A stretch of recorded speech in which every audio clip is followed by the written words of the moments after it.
Hey everybody, Martin Gilmore here. I thought I'd just take a brief second to kind of show you some arpeggio picking and some ways that I kind of play slow songs using a flat pick instead of finger picking. I kind of do both depending on the situation, but this is a cool style of guitar playing that works in a bluegrass style, works in a folk style. It requires a little bit of right-hand coordination, but it's a pretty unique sound in comparison to what other people might be doing. I'm going to show you using G, C, and D shapes today, but I've got my capo at the 3rd fret, so we're in the key of B flat. But I'm just going to use these shapes because I think it kind of highlights how to do it, and you get some experience with the different kind of picking patterns. So really an arpeggio pick is just playing the chord and picking the individual strings of the chord in an accompaniment style. And most of the time what I do is I alternate pick. So I'll play like the low E string on a downstroke, the A string on an upstroke, the D string on a downstroke, the G string on an up, B string on down, E string on up. But really it's more sophisticated than that, because what I'm doing is essentially a cross-picking technique that in bluegrass we would use a lot.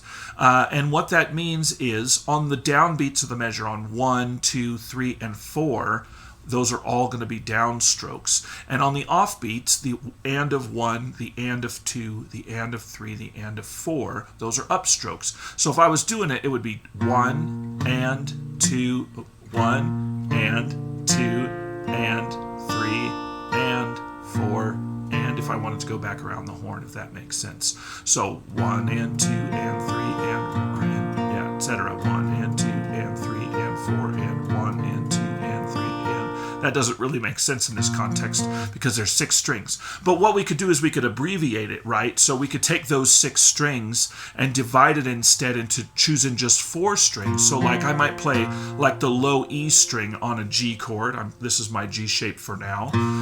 And then I'll play the middle 3 strings, which is kind of just the basic triad.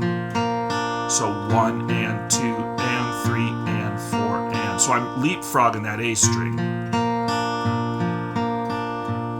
And that kind of becomes a roll pattern that works for the accompaniment. It's kind of a forward roll, if that makes sense. And then if I wanted to change the voicing, I can add one of these fingers. Like for instance, I could add, well, a C note if I was on the open string, but right there, add the 4th step of the scale and kind of have a suspended sound. Or I could add the 6 with my middle finger. Makes it sound maybe a little minor. What if I add both? And then I lift it up.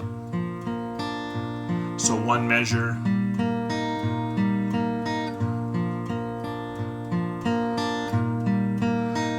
It sounds pretty, it's nice. The same thing with a C chord. There are only 5 strings here, right, to pick across. So that's even more odd. So a lot of times I would choose 3 strings, and it could depend on what the sound I wanted to do. So I might choose the middle 3. The bass note would be on the A, and then I choose the same middle 3, or I hit the A and choose the high 3 if I wanted to suspend it with my 1st finger.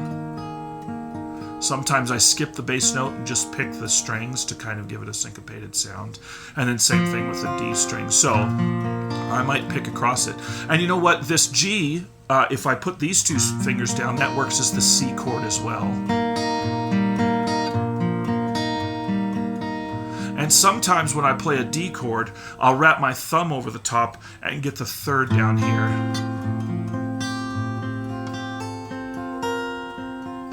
I can do different suspensions. So it works really nicely for a pretty song. So one of the songs I recorded last week, for instance, was My Love Is Like a Red, Red Rose. And I used this kind of technique when I was playing that. So it's worth going and checking that out. But here's just some examples of kind of the suspensions I can do. Here's G, and then kind of that suspension, and then D,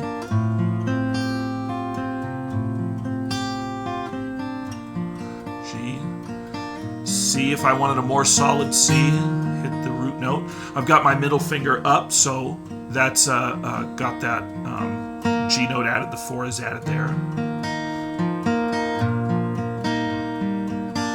nice thing is I can kind of like get multiple strings or add strumming in if I want to accent some stuff. So it's a great way of kind of dressing up some slow things. There's a little bit of a trick with your right hand. Check it out. Try a bunch of different chords and see how you're doing it. Just remember to do that alternating thing. And that's the kind of the arpeggio picking that I do. That's a basic intro to kind of cross-picking techniques that bluegrass guitar players might use. There's all sorts of advanced stuff that goes along with cross-picking, but that's a good way of getting started, is just learning to kind of arpeggio pick across the chords. If you have any questions, put them in the comments. Happy to answer them. And like and subscribe if you haven't already. We'll see you tomorrow with a new song. Thanks so much for listening. Bye.